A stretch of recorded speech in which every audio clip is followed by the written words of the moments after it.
Alright YouTube, it's literary update time. I've actually tried to make this video 4 times in a row and I keep getting stalled out. The webcam stopped working mysteriously, cat noises that were too annoying for me to continue and so forth. Anyways, this is regarding the Enchiridion of Pope Leo III, also called the Grimoire of Pope Leo III.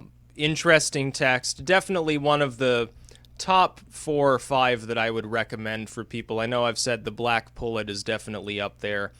So too. By the way, before you buy a copy of the Black Pullet that I've released on there, same name as this book, same author's name. Let me redo the illustrations on it because they were I was using an older method, so they're not nearly as clear as the illustrations for this and other works I'm releasing now. But link in the description where you can purchase this anyway. It would definitely be up there with the Black Pullet, certainly with the Little Albert, the Petite Albert, and so forth. Anyways, the Enchiridion essentially boils down to being a Catholic prayer book. It's certainly a Catholic it's not a Protestant mystic text because it contains little plus signs in it, little crosses where you're supposed to genuflect. And I probably did that wrong. I think you go like this, and it's like head, chest, left, or I don't know. Some Catholic can tell me. Some former Catholic, more likely on this channel, can tell me how you genuflect, because I know I don't know. I'm loving the peach tea tonight. Yeah, peach tree. A little bit of a Freudian slip. I'm thinking of spring. That's why fewer uploads. Anyways, it's essentially a Catholic prayer book. You ward off hexes, how to be, use this angel or that angel to be protected during travel. There are a series of pentacles, as they're called here, which are essentially just talismans. Not really pentacles as properly understood as like a little star that you wear, that you can form for these various sort of, essentially they're incantations more than prayers. They're in a prayer form, but the purpose behind them, most Christians today certainly would see them as incantations. That is, they would be considered non-canonical forms of prayer. Sort of like if you're being led in prayer by a pastor or something, they might consider that a little heretical, depending on what you're actually asking for, but it's largely protective. Now, there are multiple versions of this same text, and some of the versions are better than others. Some of them appear to have a great amount of fabricated material that's not really original to the original manuscript, or manuscripts as the case may be. And I've omitted that. I chose to go the purest route regarding this text and not delve into sort of the stuff that can't really be sourced to something that's pre-Enlightenment era. I like to keep it real when regarding old texts. I like to keep them authentic, as original as possible, while still being able to be read by a modern audience.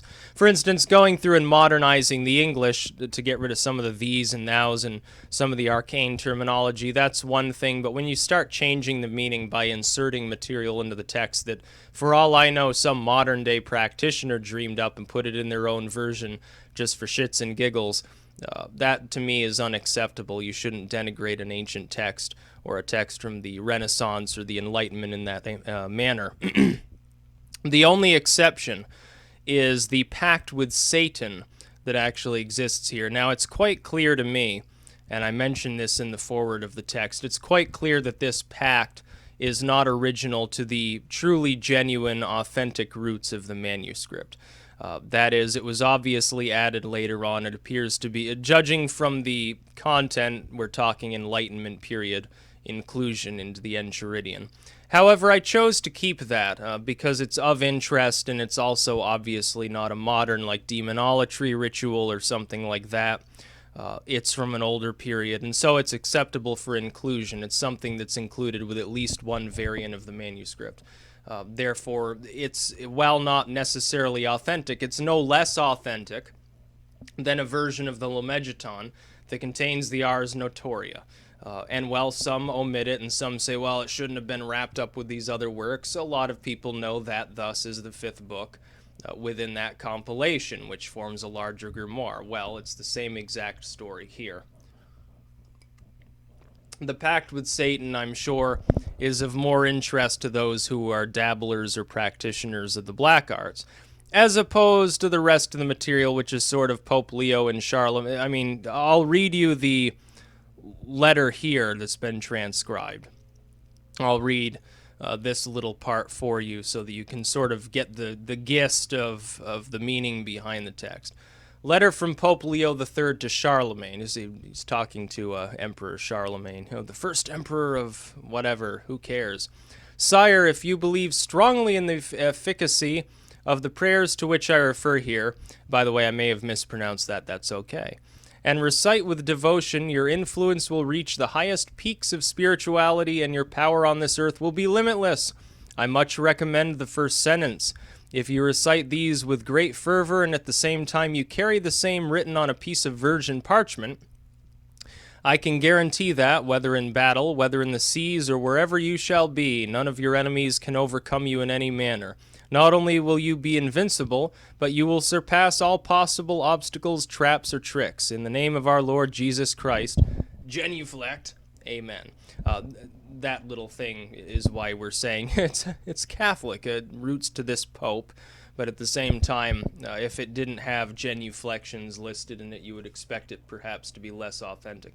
It's an interesting work. Again, the pact with Satan is probably of more interest to most of you. But at the same time, it is still mysticism. It is still magic of a sort.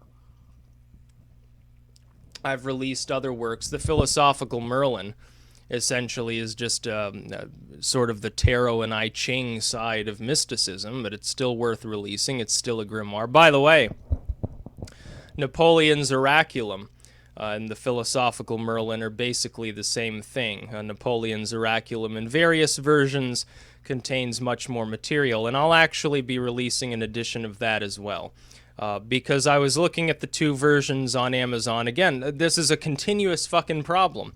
Go to the reviews. What do you see? People are saying, oh, it's just a scan of some original text with all the imperfections. It's not even, it's uneven. There are imperfections all over it. It's barely readable. Half the page is just white blank space.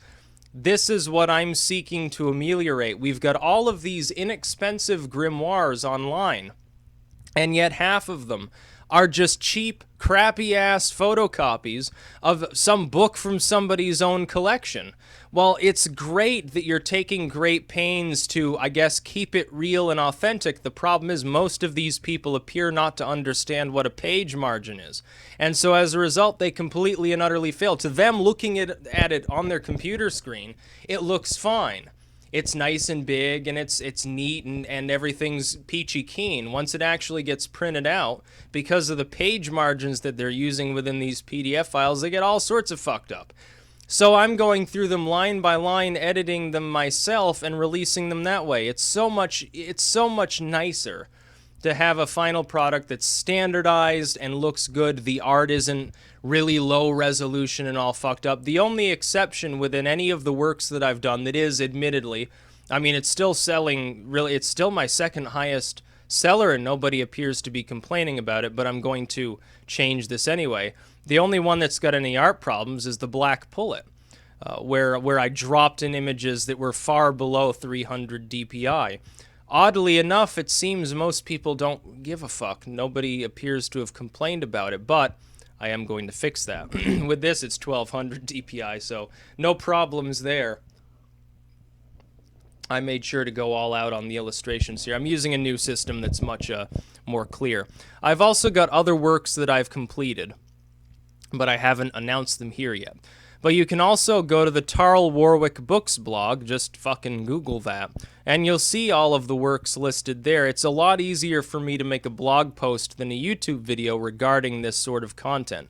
The advantage of YouTube is, of course, here I've got about 24,000 people subscribed to my channel. There, you know, it's maybe a few hundred people or so sort of combing through the blog on a weekly basis. It's not nearly as high.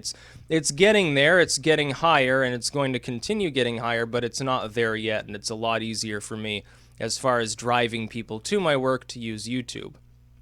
I know some people have posited the possibility of a Facebook fan page. No. I entertained the idea several times. I finally decided not to. It's too much friggin' hassle. I've already got a YouTube channel. That's where most people know me. I've got multiple blogs where I can sort of partition my material up. I've got one for my books. I've got one for the occult archive and some of the obscure material. I've got several satirical blogs. I've got one for the Times of Pole, and I run the Times of Pole's Facebook page. That suffices for me. But it would be too much work to have also a Styx Hexenhammer Facebook fan page. Probably only 10 people would end up liking it anyway, because, I like to think Facebook is kind of going the way of the dinosaur.